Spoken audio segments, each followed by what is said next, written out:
The historic UAW strike is finally here, and it's going to bring the automakers to its knees. But it doesn't really feel that historic. UAW President Shawn Fain has everyone thinking he's playing chess by picking and choosing which plants he's going to strike at next. But in my eyes, he's playing checkers with tic-tac-toe money.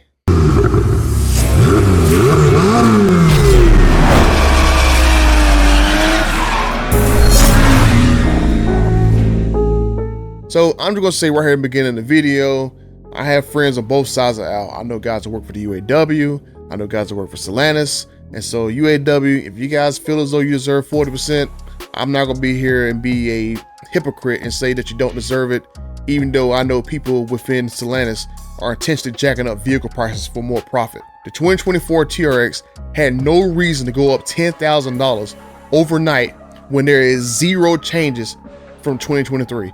I would love to hear Tim Kuniskis or one of these other guys explain to me why the 2024 TRX went up $10,000 with zero changes. I mean, there's no way they can explain to me that parts cost the truck to go up that much in price, but I didn't see the Hellcat go up the same price, and they got a lot of the same parts. I didn't see the Durango Hellcat go up $10,000 overnight either. These manufacturers think they can just do that crap, add manufacturer markups baked into the price before the dealer tries to add their dealer markups.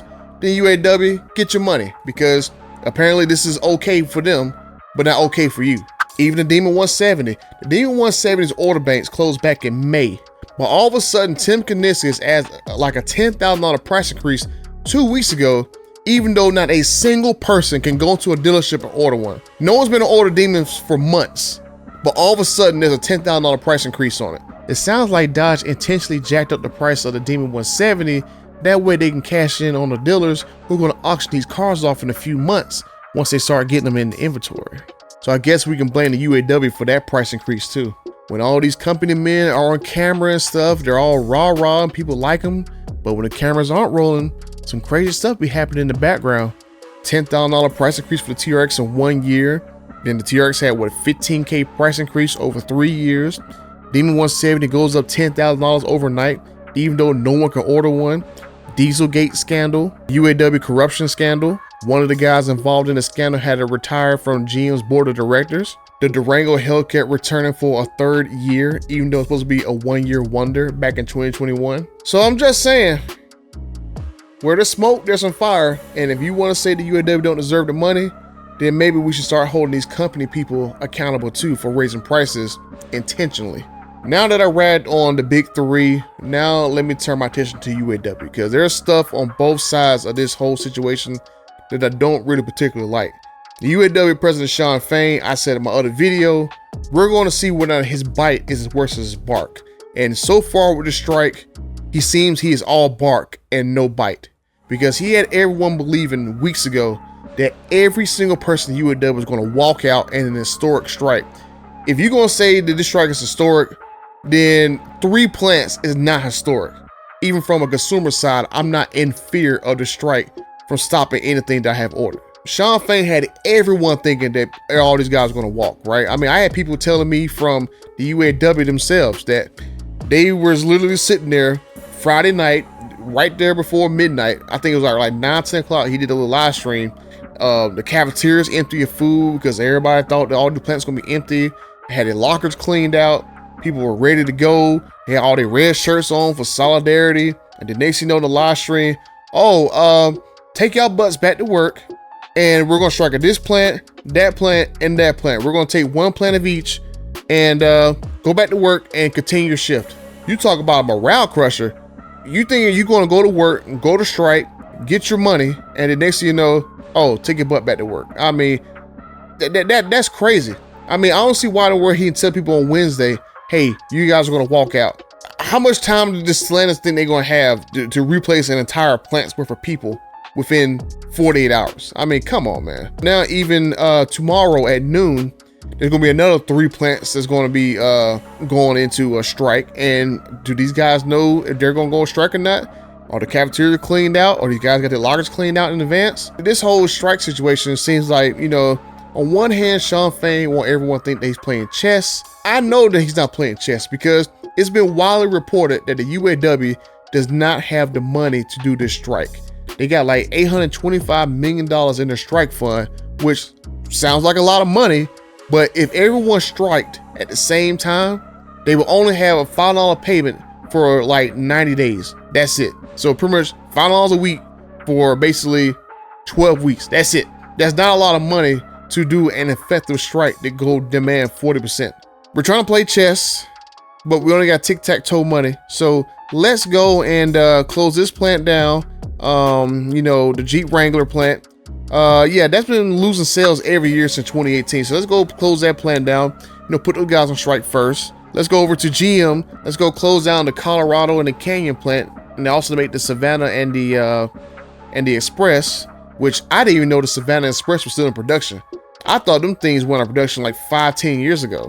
I'm still surprised to even see those vehicles. But the Colorado and Canyon, I mean, I barely see them trucks driving around anywhere. So, okay, they go take out that plant, which is a small target.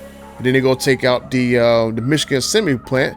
That's the plant that makes the Bronco and the Ranger, which I don't really see any Rangers driving around. And then Broncos, I always see the cheapest version of the Broncos driving around because all the dealers got all the top versions marked up like crazy. Not a lot of people driving Broncos like that. The Targets, I'm going like, the Wrangler was probably the most impressive one. The Bronco one, I'm like, okay, yeah, I get it. I understand the strategy. Trust me, I really do. I know exactly why he's doing that. The UAW did not have the money to go out and strike at every plant at once because they know they will lose. The big three know they only got $825 million, which means they've been, over the last few months, jacking up inventory. They've been running these plants full bore, trying to get as many product out as possible. You can literally go to any dealership right now and you will see that all of them are packed filled with vehicles. My local Chrysler, Dodge, Jeep, Ram dealer, there are so many vehicles sitting in their lot. The entire lot is full. The parking lot around the dealership, that is full. They got sidewalk and cars parked in the grass, full. They got an overflow lot, that's full. They got a body shop that's like right up the corner of it. That is filled full of cars. They got so much inventory. The UAW can strike for 90 days and they'll be just fine. That's why I don't see this whole staggered approach, because if you're gonna do this whole staggered approach, it really doesn't make sense to go after these small targets. The big three, like I said, they know that they was gonna go on strike. And so in the meantime, they've been jacking out vehicles. And so now you got your three plants that's on a strike. The big three is still jacking out cars, the ones that are more profitable at these other plants. They are jacking the crap out of these TRXs. They're running the crap out of these Grand Cherokees. They're running the crap out of Corvettes, I bet you. They're running the crap out of these Mustangs. If it was me and I was in the UAW, I would have took out the vehicles that these companies need to get out. The companies need to get out the Ram 1500 because they need to get out these Ram TRXs. That is like a high margin vehicle that they make a lot of money on. I would have shut down SHAP. The Corvette, I would have shut down the Corvette plant because everyone is fiending for a Z06. And so shut them down. Mustang plant, they just moved over to a 2024 Mustang. I would have shut that plant down. I would have basically shut down 3 iconic plants because you're not going to starve the big three out. You're going to run out of money before they even feel the effects because all the lots are just filled with cars. So why not go for statement wins? Shut down these statement vehicles that people are wanting to put pressure on the UAW, or not the UAW, but put pressure on the big three to come to the table with a decent offer. Even UNIFOR, I've said in forums, I think the UNIFOR is going to stab the UAW in the back. I remember a few weeks ago, Shawn Fain was saying that, oh, the UNIFOR, they're going to strike in solidarity with us. They're with us with our cause. And then next thing I know, UNIFOR avoids a strike with Ford. They extended contract with GM and Stellantis. So UNIFOR, we don't know what agreement they signed with Ford. Probably not going to find out until after the members like vote on it. UAW, you're literally sitting on an island by yourself. UNIFOR is not with you. The politicians, they can't really get in the way because on one hand, they're going to say on camera, hey, these guys need more money. But secretly in the background, they hoping they don't make that much money so they can get EVs out because that's the whole government agenda. There's all these electric vehicles. Because that's why Shawn Fain, he refuses to even get anything political. Anytime someone asks him anything political, he wants to stay out of it. Even though we all know that the government is going to try to screw him over. I mean, they did the same thing to rail workers last year. So I really don't see no real good end in sight for the UAW. They don't have the money to strike long. The Writers Guild, they pretty much been on strike since I think April this year for like 6 months, and there's no end in sight for them to not strike anymore. So I just don't see what the UAW can do at this point. Like closing a few more plants here and there is not going to move the needle to get closer negotiations. I mean, if I was the UAW, I don't understand why they don't go after the profit margins, because if all these companies are making 18, 20, 30 million dollars in half of a year, I mean, UAW maybe try to get 10, 20% of that and allocate it amongst all your members. Because I did the math that if Stellantis made $18 billion and you got like 25% of that, that should be about $3 or $4 billion worth of that.